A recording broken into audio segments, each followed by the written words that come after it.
A European plan to support the Ukraine in the long war against Russia.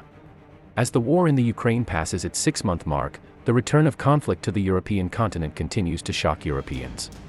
As it stands today, the war shows little prospect of ending. The violence may subside at times, but the absence of any sort of resolution will mean that it could reignite at any moment.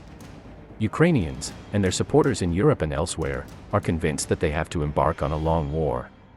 More and more European politicians believe that they should take up their responsibility to provide help to the Ukraine in the long war, and to contribute the lion's share.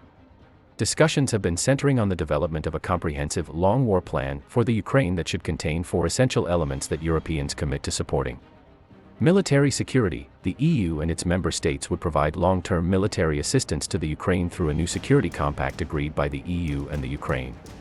This would involve sending weapons and equipment to the Ukrainian armed forces and security services, and offering training and technical assistance in areas such as cyber security assurances. The EU's member states would supplement the military assistance provided through the Security Compact with a comprehensive set of security assurances.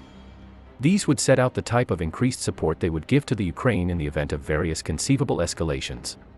Economic security. The EU would continue to provide financial assistance to stabilize the Ukrainian economy and begin the long reconstruction process.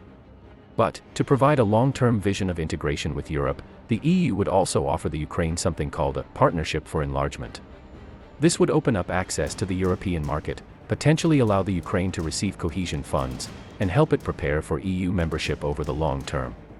Energy security. Finally, the EU and its member states would build on the Ukraine's membership of the EU Energy Union to help the country more tightly integrate its energy infrastructure with that of the EU and meet its international climate obligations.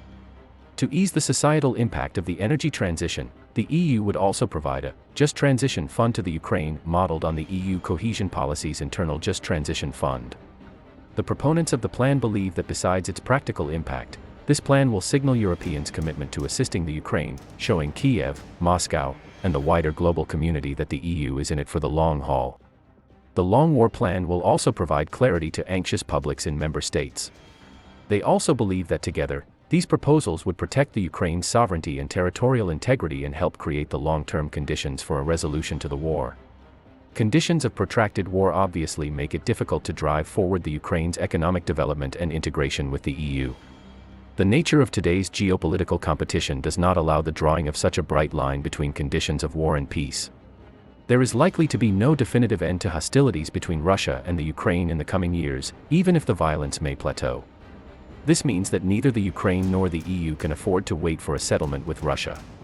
In these circumstances, the only way to sustain the Ukraine in a long war, and to create incentives for Russia to eventually accept a just settlement, is to demonstrate that the country can develop, and even thrive, through this type of comprehensive European plan. Those are the results that Europe is hoping for. If you carefully read the document presented by the European Council on Foreign Relations, the contours of some other outcomes begin to emerge. The longest and the most detailed chapter, in fact the only detailed chapter in the document, is devoted to the military portion of the plan. And that is the clue to what this concept is all about. The Ukraine is being prepared for a long and certainly difficult war. In effect, the EU and the NATO are militarizing Ukraine, turning it into a martial structure, the main purpose of which is war with Russia. It appears that no other significant role for the Ukraine is envisaged in these plans. And that was the view from the Red Corner. Thanks for listening.